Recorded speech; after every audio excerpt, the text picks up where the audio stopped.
Something cool here with the guys from Close Your Eyes. How you guys doing, man? Pretty good, how are you? Real good, real good. How's the work trip been going for you so far? Oh, it's great. Awesome. It's so much fun because there's so many people we know out here. We've got tons of friends. It's like getting to go to summer camp when you were a kid for the whole summer. Right. Plus one big party, you know what I mean? It's like going to the camp that you wish you could have gone to as a kid but never got the chance. Yeah, and for now sure. you've got that chance to be at camp with all the cool kids. Yeah, because instead of like the awful youth group band there, you've got all these bands there. So it wasn't a terror every day.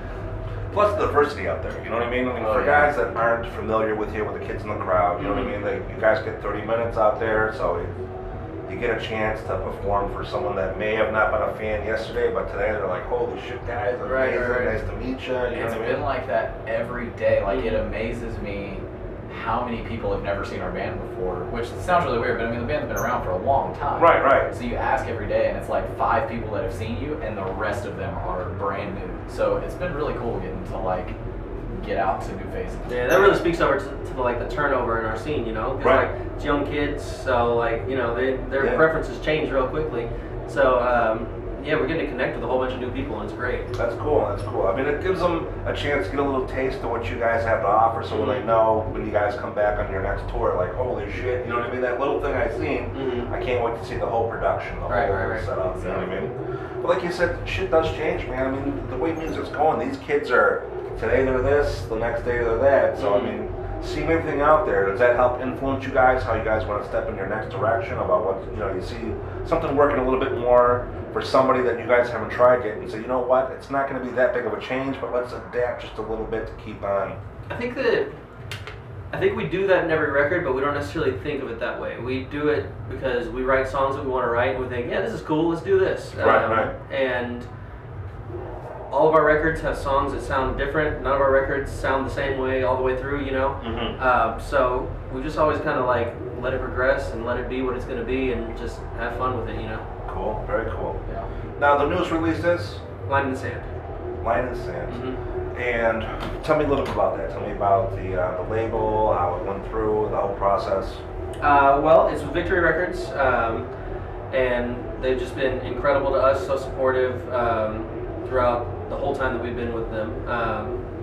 And they're really supportive with this record also, even when like we had a member change and stuff like that. So it was great to just see how they stood behind us. But the writing process was like, it was kind of scattered, but it was good at the same time. We came into the studio with 32 songs, and obviously we didn't put 32 songs on the record. Right. But yeah, we cut it down to, I think, what did it end up with, 16 or something like that? Something like that. Yeah, so we cut it just about in half, you know, and put what we liked on there. We didn't really worry about genre or didn't worry about trends or anything like that. Did you hear that on the record? We thought, this is a good song, it's going on there. They don't have to all sound the same, they don't have to be heavy, they don't have to be poppy, they don't have to be anything. Right. If it's a good song, it's on there. Now, when you do something where you put 32 tracks down and you go through and you weed them out, I mean, the songs that left, obviously those mean something. You didn't fucking write them just because, like, you know what I mean? Absolutely. What do you eventually do with that kind of stuff? I mean, is there, like, talks between you guys and the label saying this should be here, and they're like, well, let's save this for that, or? It's hard sometimes because, like, you know, everyone writes songs that mean a lot to them. So it's like when you have that many songs, it's hard to cut them. It's hard to go, this song doesn't mean anything anymore. You know what I mean? Yeah. Yeah, we come at it in somewhat of a juvenile way. Like the first probably 4 or 5 songs that got cut were just the ones that got made fun of the most by people. So that's the easy way to cut the first few of them.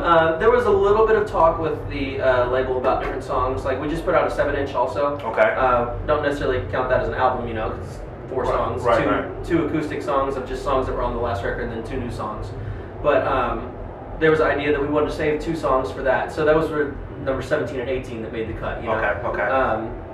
So one of those songs is weird because it's I wrote a song that like I was just kind of like in a folky punk rock mood, and I wrote the song, and then Sam wrote the lyrics about London, and we're a band from Texas, but he's from London. So we've got this weird folk punk British song. It's such a cool song, but everyone, like, when we all first sat down and listened to it, it was just weird hearing a song about London, knowing he's the only one in the band from there. So, like, none of us, it was weird. And we are big about Texas. We are proud to be from Texas, so it's kind of strange for us to be played a song about London. So we kept that one off the album, put it on the 7-inch. And then there was one other, like, we had we had probably 3 songs that kind of sounded in the same vein, you know, and we kept one of those off and put it on the 7-inch as well. That one I really, really like, and 7 inches don't get the exposure that an album gets, so we may re-record that and put that on the next album also. Cool. But I kind of started to get off on a tangent here, and I don't remember what I'm talking about anymore. I don't remember what the question was, but songs.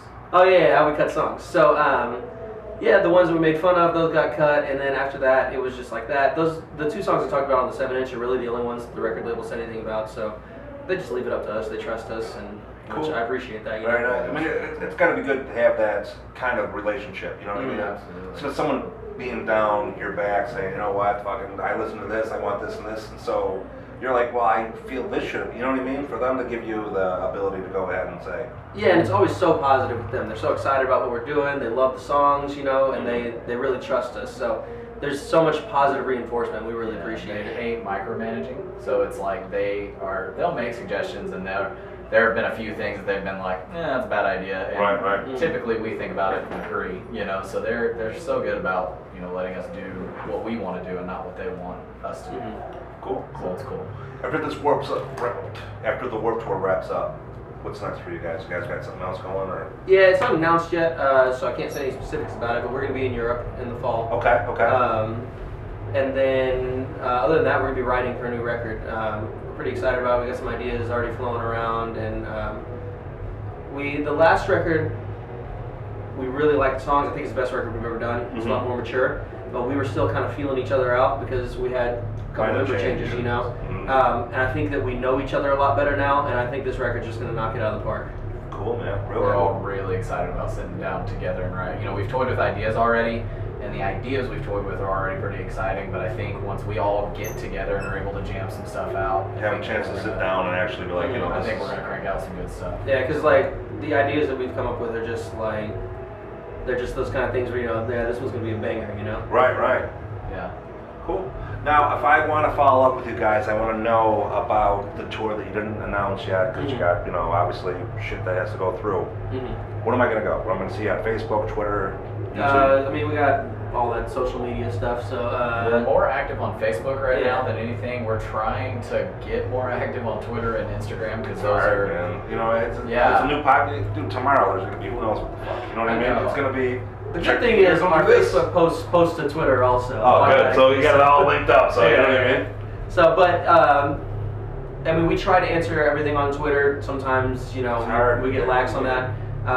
But if you message us on Facebook, we try to answer that also. Try to get to everything, and I think that we do a pretty good job of communicating with people. But if you hit us up on either of those, if we don't answer the first time, just message again, and we will. It's not that we think we're too good to answer you. Right, you know? but keep in mind, you guys are busy. Like, you know what I mean? This is your profession. It may be great, you guys get to go out there and tour the world and everything like that, but these kids got to realize that it's work. Like, you know what I Which is mean? hard because, you know, at the very beginning of this band, it was always said, you know, we're going to communicate with fans. It doesn't matter how many of them there are. Mhm. We want to talk to every one of them because we're very much about making a difference for whoever we can make a difference Right, for. yeah, Really connect yeah. with people. You guys can remember what it was like when you were kids going to bands and saying, man, I just want to get a picture, I just want to meet this, and you know, unfortunately, the guy was a dick, you're always going to, you know what I mean? It's going to be like, Right. dude. There are bands that I've stopped listening to because of that, and Yeah. it's like I think that's why I got into the punk and hardcore scene because it's so common to go up to a band and they'll be like, "Yeah, come on over," and it was like I was talking to Mike Herrera from MXPX yesterday,